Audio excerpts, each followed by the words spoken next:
you know, what does it take? Like, what does love look like? And what happens when love isn't actually love anymore? What if it's something far worse than love? And what does it take for someone to be able to pull themselves out of a situation they find themselves in? What strength does it take? Is there a triggering sort of incident that can be that trigger to help that person move forward and out of that situation that they've found themselves in? So as a writer, I don't like public speaking, but I hope that that's answered the question. Yeah. Indeed it has. So can you tell us a little bit more about the story? Yes, I can. So my story follows a woman in her late 40s. Her name is Jennifer Ashby. She lives on the northern beaches of Sydney. She's married to John. They have a young son, Jasper.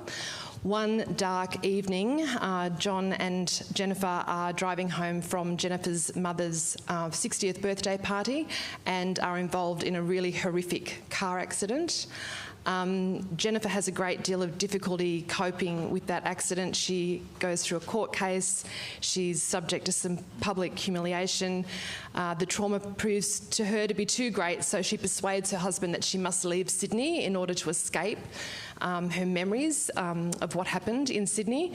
So John then manages to land a job in Far North Queensland with Daintree Greater Council, and that's where they begin their new life and hope for a new beginning. But as Jennifer in particular is very quick to realise, there is no real way to outrun the past. Yeah, an absolutely fascinating story. This was one of those books where you're holding your breath as you're reading it, and the undertone of menace just continues to build and build. So I wanted to ask you one final question before we move on, but did you know when you started writing about Jen that she was a woman in peril, and was this what you envisaged when you began writing the story? Because the broad theme that interested me in exploring a large work of fiction was coercive control, I always knew that she was a woman in peril. I was always very clear about my opening chapter and the circumstances. I was very clear about a car accident and what happened in that accident. And I was very focused on creating a real sense of mystery and intrigue and foreboding around helping the reader, with Jennifer, come to terms with what happened that fateful night. Yeah, fantastic. Now, Brooke, as I mentioned previously, The Fog was a spine-chilling read on so many levels. For me, it had a Du Maurier vibe about it that was instantly compelling. And as a writer who loves nothing more than going on a retreat as a cure for writer's block, I couldn't help but be fascinated not only by the location but the premise. Can you tell us a little bit more about Kate and her story? Absolutely. In terms of the premise as well, and where I originally got the inspiration for that, about 5 or so years ago, was on a writer's retreat. I've been on I'm a little obsessed with writer's retreats. And it's not just the writing, it's the whole atmosphere, which is what I tried to sort of express in The Fog, of all these kind of usually a little bit, cray-cray, vulnerable, interesting people. And I was at a retreat I went to a retreat about 5 years ago in West Yorkshire, and it was at the former home of Ted Hughes. And when I arrived, it was in February. It was, deliciously dark and gloomy and foggy, and this manor that Ted Hughes used to own was sort of set high up on a sloping hill into the valley, and there were photos. I mean, obviously, we all think of Ted Hughes and Sylvia Plath, and when I first arrived, there were photos of Ted everywhere in all the rooms, very sort of, praying to God Ted. And then it was mentioned that Sylvia is actually buried at a cemetery at the top of the hill. So, of course, we have to go and visit Sylvia's grave. And we trudged up there in the mist and found her grave. Not hard to find, because it's the only grave in the cemetery where there are pens stabbed into the soil at the place where her heart would have been, which is slightly morbid. And the other really interesting thing about it is that so on the headstone, it's written Sylvia Plath Hughes, and in the years that have passed since her death, there have been many angry women, which I identify with, who have gone to this place and chipped off the name Hughes because they're sort of advocating for her in the afterlife and upset at the coercive control we assume, or, you know, it's supposed that Ted, it was his treatment of her that led her to take her own life. And then on the final night, we were at the retreat, we were in this big barn, and we were doing our readings, having a beautiful reading, just a small group, and the lights went out, the doors slammed, and we were, sounds cliche, but it really did happen, and it felt definitively as though Sylvia was with us, and that she was voicing her perhaps displeasure, not at us, but at Ted. There was a vibe, definitely. And so I think I was inspired by that story. In my story, when she first arrives, there's all the names, the rooms are named after writers that have taken their own lives. And so that... She should have realised something was not going to work out well. But so I was inspired by that story of Sylvia, the ghost of Sylvia, but also the women who were advocating for her in the afterlife and just sort of going back to this grave and pilgrimage and just shipping that name off. And I guess perhaps that's where the genesis of that, of exploring those kind of relationships. Perhaps not specifically, I didn't start out with the thought of exploring coercive control specifically, but perhaps the spirit of Sylvia was with me. Indeed. Now, it's very clear early on in your novel that Kate, your protagonist, has suffered a terrible, life-altering trauma and her marriage has broken down as a result. But she has no memory of the why or the how and holds herself responsible for the mess that her life is in. But it soon becomes clear that Kate is most definitely a woman in peril. So can you tell me about your decision to start the story when you did and how Kate goes about uncovering the source of her trauma and memory loss? Yes. So the novel starts, as you said, with Kate arriving on the island. She's taken the whole day to get there from London. I've done this journey myself, so I was able to realise sort of how exhausting this journey is. And she gets on the final leg of the journey on the ferry from Ballycastle to Rathlin Island. And at this point, as you said, she really... She knows, you know, her husband's not there, but she doesn't quite piece together what's happened. But she knows she's sort of to blame. She has this feeling she's to blame, which I think is also links into this the impact of coercive control on women, doesn't it? The blaming yourself and the impacts of gaslighting and that type of thing. So she's in that state, and this writer's retreat promises not only to cure writer's block, but to cure the trauma that has caused the writer's block.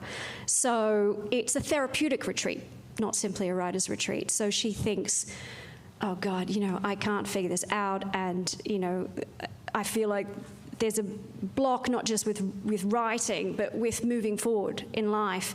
And so if she attends this retreat, perhaps it's the key to unlock not just the memories, but her future. Yeah, fantastic, thank you. Now, all novels are a labour of love, but Lisa, All You Took From Me had been in the pipeline for some time before it was published, and in fact an earlier version of your manuscript was longlisted for the Ritchell Prize back in 2020. So I wanted to ask you, what was so special about Claire and why were you keen to bring her story to light? I'm really perseverant and determined, so that was part of it. Claire is a character who I've developed over a long period of time. So I did begin writing this story at the end of 2017. It began As a thriller, yes, I like suspenseful reads, and it's a page-turner and entertaining, but I also wanted to explore memory and consciousness. My day job, I'm an anaesthetist, and I was thinking about how little we really understand about how anaesthetic drugs come together to blot out consciousness, what consciousness is. Memory fascinates me, and its unreliability and all of the things that can cause it to fail. And I decided to write a thriller, and pretty quickly Claire came to me. She had to be an anaesthetist to explore the sort of topics that I wanted to dive into. And so she's strong, she's educated, she's independent, sometimes to her own detriment. She's fiercely independent, borderline spiky at times, and hates to accept help from anybody. In fact, pushes people away. So I love her as a character, and I've developed her over a long period of time and lots of rounds of edits and thinking about her more deeply. But I needed to put her in a place of peril. To some extent, the peril that she is in is of her own making, and to some extent it's to do with the choices she's made, and to some extent it's to do with her background, her upbringing. So just to put it into perspective, I'll just give you a quick rundown of the storyline. So it's about an anaesthetist, Claire, who wakes from a coma after a serious car accident to discover that not only has she lost her husband, she's also lost most of her memories from the last few months. And then when she gets out of hospital, there's a stranger following her. She doesn't know what he wants or who he is. But a little while later, still dealing with memory loss and grieving her husband of 2 years, she gets back to work and starts to suspect that an anaesthetic drug might help her access those missing memories. But there's no way to be certain of that without putting her life and her career at risk. So the story develops from there. It turns out that her husband has a lot of secrets. They've only been married for 2 years. And as Claire finds ways to uncover parts of her life that she has forgotten for various reasons, she starts to uncover uncomfortable facts about the state of her relationship with her husband and small elements of control that build up to more. Yeah, absolutely fascinating. And I think pretty much like Jen and Kate, we're meeting Claire at almost like the lowest point of her life. She's suffering grief, trauma, as well as the memory loss, and then on top of that finding out that there's somebody there who means her harm. Can you tell us, was there any like particular experience that made you think that you wanted to help Claire uncover her memories in this specific way? I haven't been doing detailed research into anaesthetic drugs, in case you're asking that. That's a no. There's a line that you don't cross. That's it. I think it's a work of imagination, but obviously in my job I observe people and how they respond to anaesthetics, the sort of things they say when they wake up about dreams they've had. In the course of coming up with this idea, I was quite interested in a concept called connected consciousness, which is a way to describe a small percentage of patients who, under anaesthetic, can respond to commands with a squeeze of the hand in response to questions, and afterwards have no recall whatsoever, having been asked questions or having been aware of anything during their surgery. So there's different planes of anaesthetic. We know that intuitively, but it's proven as well in this research. And I thought, what an interesting concept to explore. It's left field, but what if she starts to wonder if that's perhaps a way to access those memories that she's potentially laid down but can't bring to the surface? Yeah, I found this so fascinating. I actually recounted this story to somebody that I was interviewing for the podcast recently. I think it might have been Petronella, and I was talking about going under anaesthetic. Well, I wasn't actually under anaesthetic at that point, but the anaesthetist had come in and given me a drug to make me feel relaxed, I guess. And afterwards, I thought to myself, oh gosh, I must have been so exhausted because I just passed out when she gave me this drug that was just meant to relax me. And when I said that to the surgeon afterwards in my follow-up appointment, she said, oh, you weren't unconscious. You were fully having a complete discussion with us. And I have no memory of that ever happening. And she said, yeah, no, that was designed that way. So I found that really interesting. No, it's true. It's every day at work I'll have patients, well, every week, I'll have patients come in and go, oh no, I wasn't awake in the operating theatre last time I had an operation, because they've had midazolam, benzodiazepine. It does affect your memory, and they're certain that they can remember clearly the whole experience, but they're wrong. Indeed, as I found out. Now, there's so many common features to these three books. In fact, we were talking about this before we came in here. Incredibly, these books have so many common features and themes. But the one thing that I would like to touch on is that you've each structured the book as a first-person narrative. I wondered if you could talk us each through your decision and why you think this was important in conveying the peril that each of your characters faced. Susannah? Yeah, that's interesting. In the early drafts, and like Lisa, this, my book took many years of developing. But in the early drafts, I did play around with different points of view, and ultimately, I landed on first person.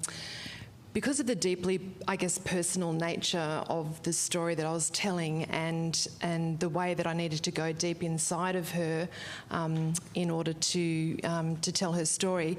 But first person is challenging, and it also offers opportunities, because seeing a story from one person's point of view does significantly limit the world that you're able to convey to the readers. So creatively, it can be quite stifling. But I had to balance that against the opportunity that I had to, in writing in the first person, to be able to convey her as being quite an unreliable narrator. And when you're reading her, you are very aware that you're seeing the world through Jennifer's eyes, and as a person who's suffered trauma and is clearly not her usual self, can we really believe what she tells us? And I think that creates a really beautiful layer of complexity and interest for the reader. So that was basically the reason for my choice of ultimately going with that first person. Indeed. What about you, Brooke? Good question. My novel also didn't start out in first person, and I think I'm not sure how many drafts I toyed with different voices, narrative voices. But first person, I think, for this novel works in a similar way. It's linked to the memory, because if you're seeing it through someone's interiority, what's going on in terms of these sort of memories coming back in snatches and slowly. If you saw it from a third person, it wouldn't have quite the same intimacy, I don't think, or you wouldn't feel as though you were actually experiencing the same thing, discombobulated in the same way.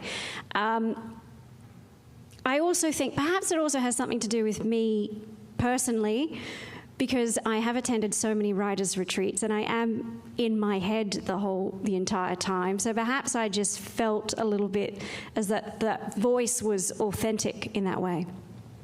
Yeah, fantastic. And you, Lisa? It was always first person. Started first person present tense, which I hadn't written before. I just intuitively thought that it needed to be that. And then I second-guessed myself, changed the whole manuscript to past tense, and then got a structural edit from a freelance editor who said, I never say this, but I think maybe it needs to be in present tense. And she was right, so I changed it all back again. The reason being, it's the reader finds out what Claire doesn't know at the beginning of the story with her, and that was important to me, that the journey, for want of a better word, that the reader goes on is with her. It's in her shoes, it's under her skin, and I wanted to get that visceral, immersive sensation that you only get with first person. So that was important. It does increase the tension. It makes some people uncomfortable reading it, but that's deliberate on my part, because I think it's important for this sort of novel that it has that tension that carries through it. So sensory details are important. I really tried to put the reader in her skin. It also is really useful for a narrator who may or may not be reliable. She's not reliable. In case I didn't hint that, well enough. But it makes for a really satisfying read, I think, because you're constantly guessing, is this true? She's not lying to me, but she doesn't have all her memories. So you're trying to figure out what the true story is as well. And I think first person, lends itself to that sort of story. Yeah, it's so interesting that you said that, because that was my initial impression that, you guys must have done this because it does create the overall impression that each of your characters are unreliable narrators. And specifically with your book, Brooke, I thought, this woman cannot remember. How can she even make assessments about, her role in the breakdown of her marriage? So, yeah, that was a terrific device. In talking about memory, the other thing that I think each of you have explored in your stories is the impact of trauma on our memories. But more than this, I think our memories are skewed by trauma or abuse or grief.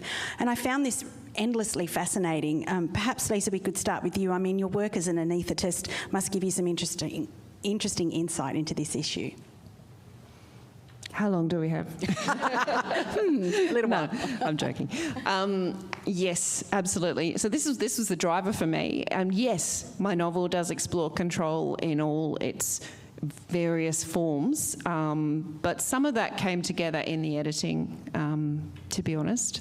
My first interest was in memory and its unreliability and the sort of things that affect it. Now, obviously, my character has a head injury at the beginning of the story, so there's a physical reason that she has memory loss, but she has a significant amount of memory loss. She has 3 months of patchy memories, and there are other things that can cause that sort of memory loss, which we're touching on today.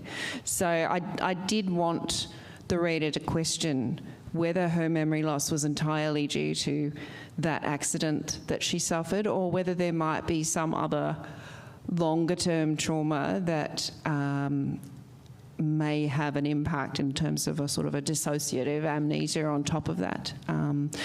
That's never really resolved. We don't know that because memory is a complicated thing. Things affect laying down memories and things affect retrieval. When we're talking about physical trauma, then there can be damage to the parts of the brain that hold our memories, and so sometimes those memories are lost forever, and we can have memory loss for variable amounts of time from that. But when it comes down to trauma, those memories are rarely lost. They're just suppressed as a protective mechanism, and sooner or later they resurface for most people. So I guess that gave me scope.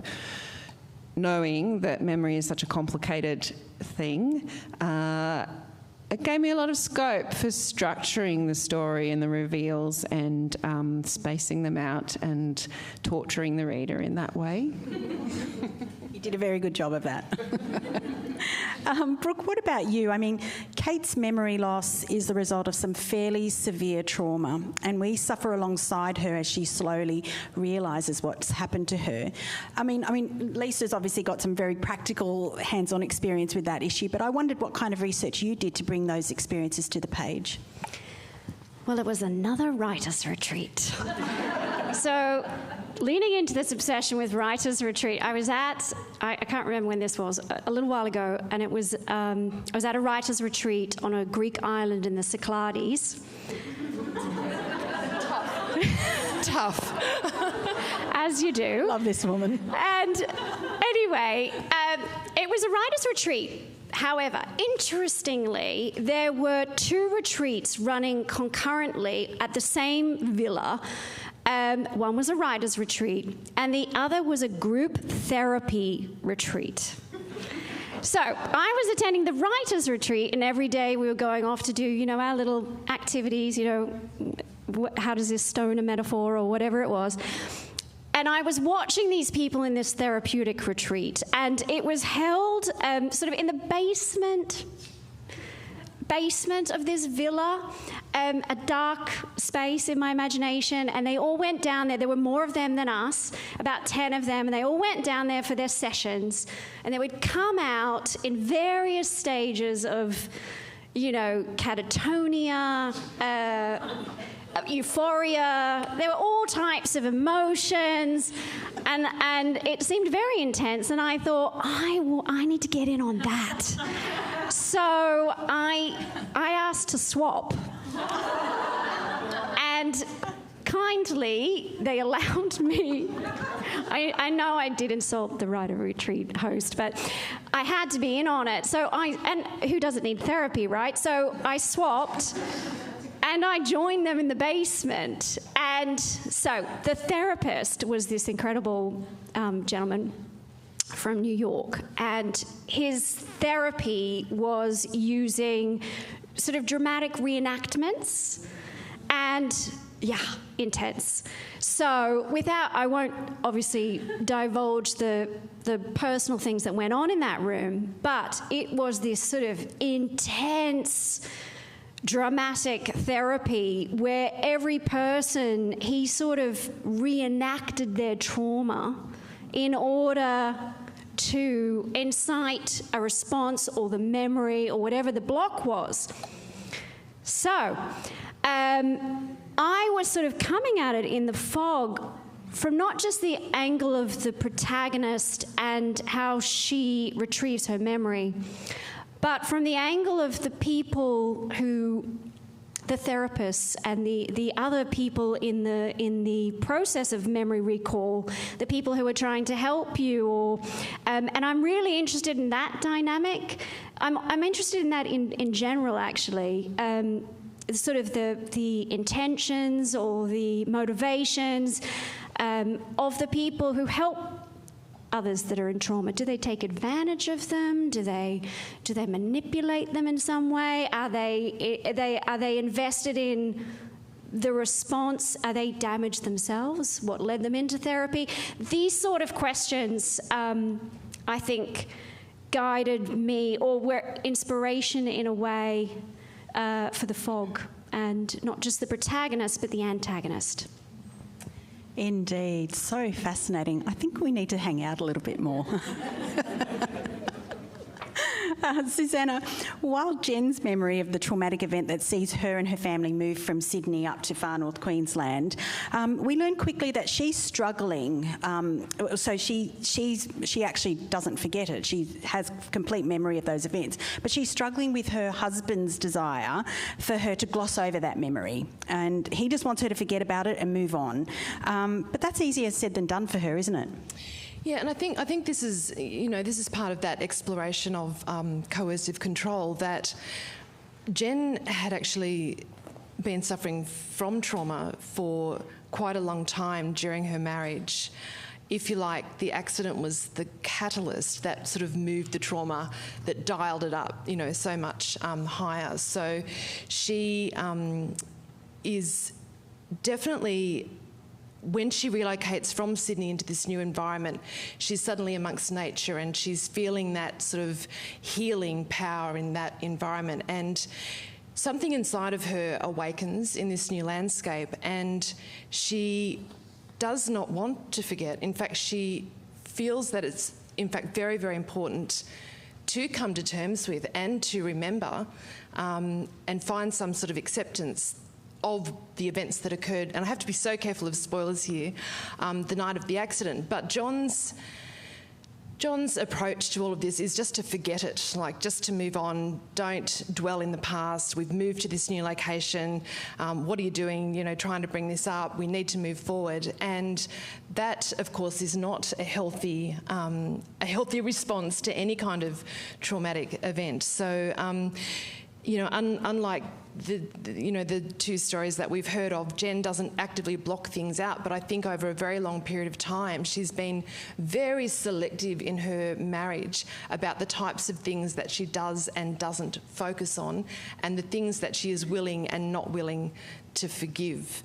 And after the accident, things, as I said, do dial up, and she does start to really realise that, that John's way of doing things may not be her way of doing things, and that leads her into a whole lot of other areas of trouble in her marriage. Yeah, indeed. Now, we've touched a little bit on the issue of coercive control and how it impacts each of the characters in these novels. And I also talked a little bit earlier about this explosion in crime novels that, are written by Australian women at the moment. And I believe, as I said earlier, that women are finding their voice and writing about things that are important to them. And one of these is coercive control.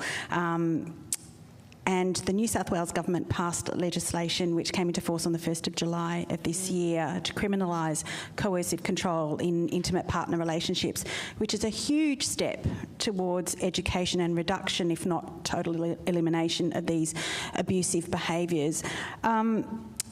And I know that, Susannah, you were very clear about wanting to address this issue, but I wondered if, for all of you, was this something that you consciously set out to write about, or was it something you later discovered as you were writing your characters?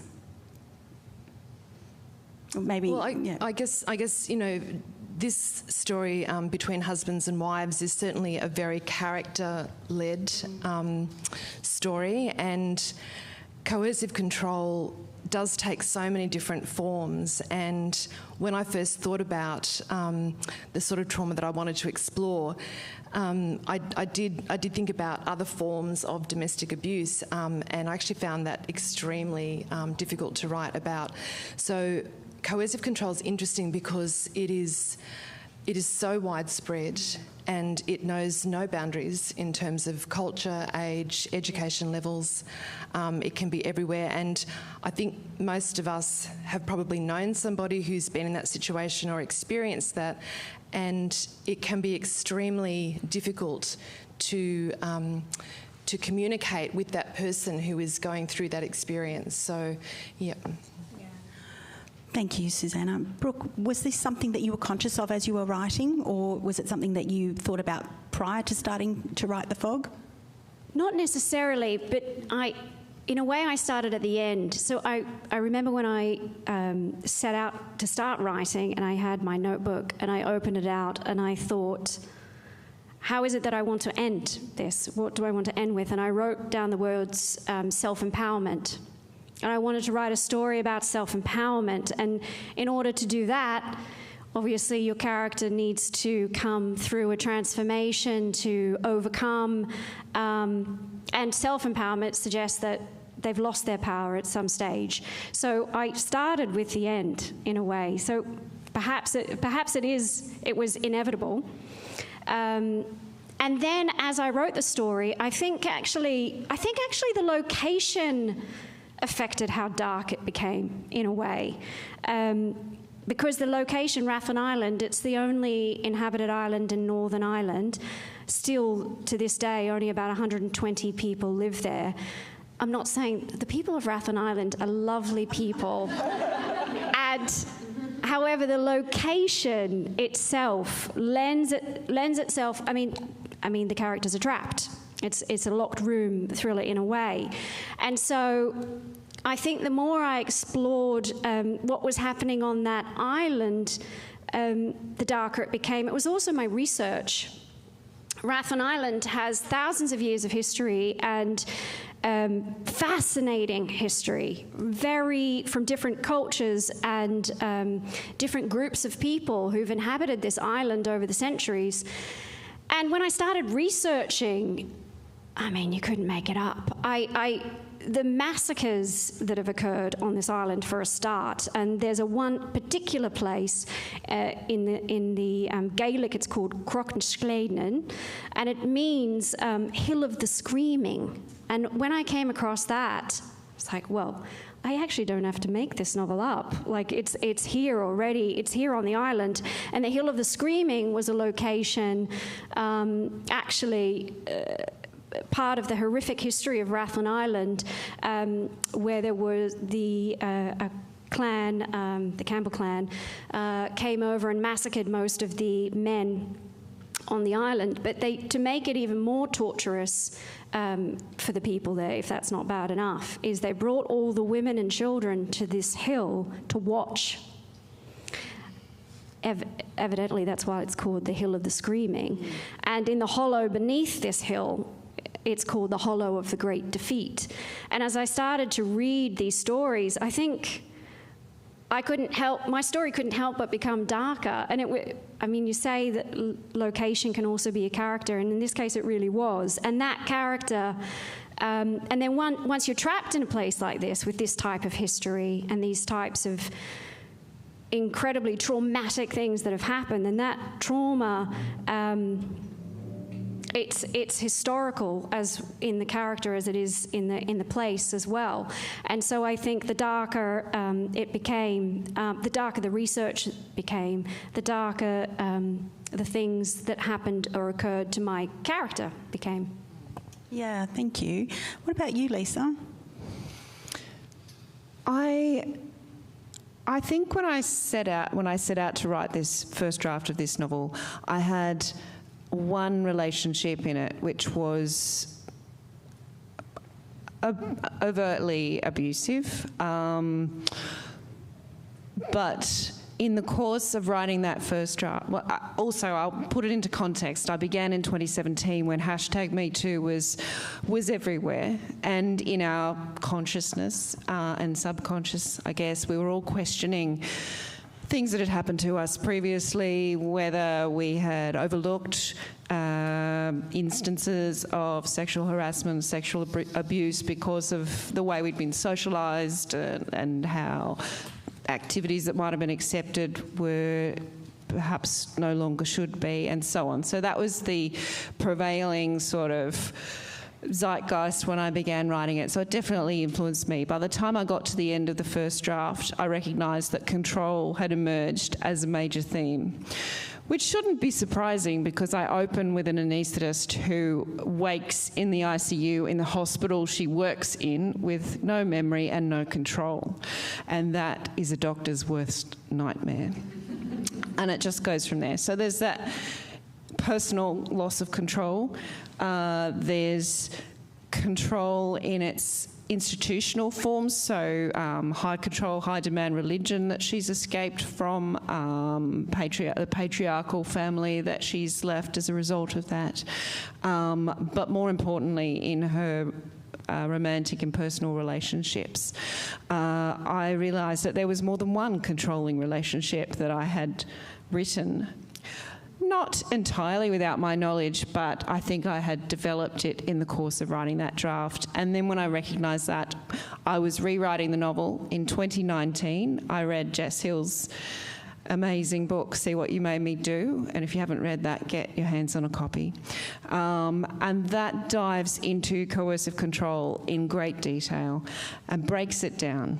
And I recognised that I needed to perhaps work harder to bring that out in my novel and actually demonstrate it a little bit more. And in so doing, the whole story became more cohesive, and everything fell into place because that's what it wanted to be. And I think it's important that those stories are out there in different forms and that people have the opportunity to look at them and perhaps recognise behaviours that they might have overlooked or might not recognise as problematic in their own relationships or in people they know. But it's also a good story. Yeah, absolutely. And I think that was the thing that we were talking about before we came in. I'm not loving that there are so many victims of this kind of behaviour, but what I am loving is the emergence of stories like this, which give us the opportunity to normalise discussion about it, and for people to, when they read that, to be able to identify varying forms of this behaviour, and so that it's no longer taboo and it's no longer where women can be in that situation and not recognise that they are in a coercive, controlling relationship. Yeah. Yeah, I think that's incredibly important because, this thing, it definitely thrives through silence. And, you know, the more stories that we can get out there in the popular arena to help people understand and recognise it, and also to give women confidence, not to feel shame and not to self-blame, but to know that, you know, it is a thing, and you know, there is assistance and help out there, and there is a way forward, and there is life after it. And there is hope.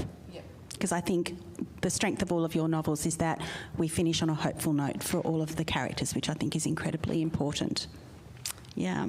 Okay, so Brooke, you preempted my question about setting by talking about Rathlin Island, but I definitely think that each of you have used setting so very well to contribute to this overwhelming sense of menace and danger that each of your protagonists face. That was particularly the case, I think, for your book, Brooke, and it reminded me of Rebecca so much in so many ways. So was there a particular reason you decided to set it there? Well, you hadn't been on a writer's retreat there, had you?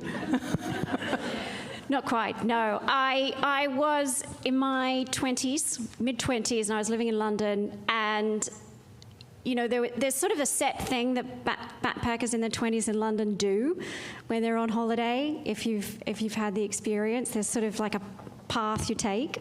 And I thought, I want to do something different. So I'm going to get the map. I'm just going to find the most remote place in the UK, and that's where I'm going to go for New Year's Eve. So I found Rathlin Island, and there's a backpackers magazine, I forget what it's called, in London, and it was the era, you know, pre-Google, and there was a backpackers magazine that had an advertisement for a croft cottage. I think it was £5 a night, and I was like, winner. So I booked to stay at this croft over New Year's Eve for 2 weeks. Or it was a bit longer than that. And it was in January, the same time that the fog is set. I had other options. I could have gone to Amsterdam, but I chose Rathlin Island and arrived there. And the strangest thing, there's a ferry that leaves from Ballycastle to Rathlin, and that's where the novel begins. And when I was with another friend, and when we arrived to take the ferry, the captain of the ferry knew our names already. And we were like, what the? Like, we're not in London anymore, right? And it turns out that they all knew our names before we arrived, because there's only one place to kind of rent in the middle of the island. There are hotels along the bay, but everyone knew us before we arrived. And it just, I think, in terms of the setting, it's not just the location, it's not just the history, it's not just the fact that it's a very small island that you can walk across in several days, that you can only leave by the ferry, there's no other way off. It's not the fact that you're trapped there. It's also the fact that it's such a small population. And, you know, when we were first picked up, I haven't told this story before, but when we were first picked up from the ferry by a gentleman who had had a few too many drinks, it was to take us to our croft cottage, and he was driving us along. He said, oh, before we go, I'm going to take you to the lighthouse. It's the only upside down lighthouse in all of Ireland. This is brilliant. We're like, oh, we're going to die, because there were cliffs and no fences. And anyway, so we're in this truck and we get to this lighthouse, and it was just the three of us, my friend, myself, and this gentleman, and the lighthouse. And of course, my mind, perhaps I've always been had a suspicious mind, and perhaps I was born a crime writer, because my mind also just went to the possibility of something happening on a place like this, not in that scenario, but just how isolated we were. And the fact that, you know, all these people, what's going on in their society? Who has secrets? Are there crimes? And if there is a crime, you know, how do people get away with it? You know, affairs also I think of in those sorts of communities too. How do you get away with that kind of thing? You know, you don't. Do you go to the mainland? Whatever. So my mind was racing, and I thought, it was really then that I thought, this location is so unique and special. that one day I'll use it. So the seed of the location actually was then, when I was in my mid-20s, a while ago. And that's how basically the location impacted the story. It was planted in my mind. Fantastic. Well, I actually looked it up on YouTube, and it is a fascinating place to go. Not sure that I want to go now after reading your book, but... They're very nice people. They are very nice people. Okay. Yeah, okay. Susannah, your character Jen finds herself living in a fairly remote community in far north Queensland, a far cry from her home on Sydney's northern beaches, I have to say. But talk about a hostile environment. This place is riddled with crocs, the ocean is off limits, there are birds that sound like screaming women, and neighbours are few and far between. Why there? Well, I survived living there, in short. So I ran a newspaper in that part of the world for 5 years, and there is just something about the tropics that keeps drawing me back. I had lived in the South Pacific for a number of years as well, but I just remember when I first got off that plane, when I that first day I arrived at Cairns Airport, and that wave of humidity just hit me, and then driving north along the Captain Cook Highway and looking up at the mountains and the mist, and then seeing these signs in German warning people of crocodiles and irukandji, and I've never felt a place that was so beautiful, so scenic and majestic and ancient, but also just riddled with danger. So to me, it was kind of an obvious place to send some characters, because who knew what might happen in that kind of environment? And I think the story has a political backdrop, which revolves around circumstances that were actually occurring when I was living in that part of the world and running the local newspaper, and that was local government mergers, and they were wildly unpopular. They were instigated by the state government. There was, particularly in the Mossman and Daintree communities at that time, a really deep-seated anger and fear of loss of their own identity. And Port Douglas is a very, very different place to Cairns. It's much more environmentally aware. It's got a very strong Indigenous community, and it's proudly autonomous. So the threat of being merged with the larger Cairns Council that was pro-development, had busloads of tourists, was just a very different place. It raised some really interesting themes for me that I felt mirrored Jennifer's story, and particularly loss of identity and the giving up of control. It just seemed like too good a backdrop to not use in that story. So I'm a huge fan of far north Queensland. I had a really enjoyable time running the local newspaper up there. From that experience, I was also so aware that it was a place that people ran away to. I mean, I used to send the journalists out to do the social photographs for the social pages, and working for Murdoch, believe it or not, we did have some standards around editorial, and we always had to get the first name and the surname for the social photos. And after a few weeks, the journalists kept coming back, and the captions on the photographs were, Brownie and Greenie having a drink at the Central Hotel. And I was like, guys, you just can't bring this back. Like, I need to have. And they just said, we just can't. Like, no one will give you their surnames.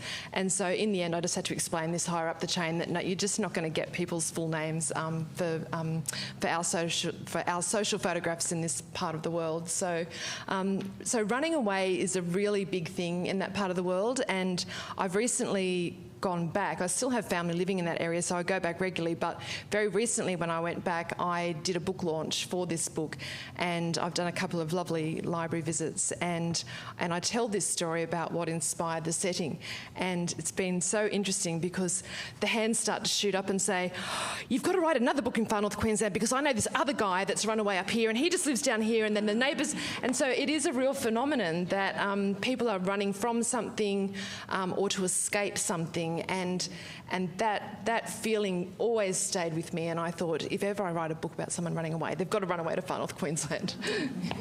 Yeah, well, except I don't know I would ever do that. My God, the Crocs, that's just too scary. But I think the strength of all of these novels was that the settings really mirrored the internal danger that each of the women faced as well. And Lisa, your novel is set between Sydney and the Blue Mountains, and so I think Claire lives in the mountains but she works in Sydney, and I think a great deal of the tension in the book is because of Claire's isolation up in the mountains.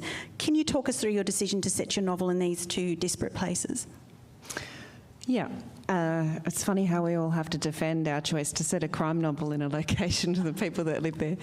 I love the Blue Mountains. There we go. I'll start by saying that. I do spend a lot of time up there. I love hiking in the mountains. I love the peace, the solitude, the beauty of the mountains. It's spectacular. It's World Heritage Area for a reason. But there is also menace in that vastness and the isolation, and when you're alone in the Australian bush, the way the fog rolls in, seemingly from one minute to the next, the weather will change.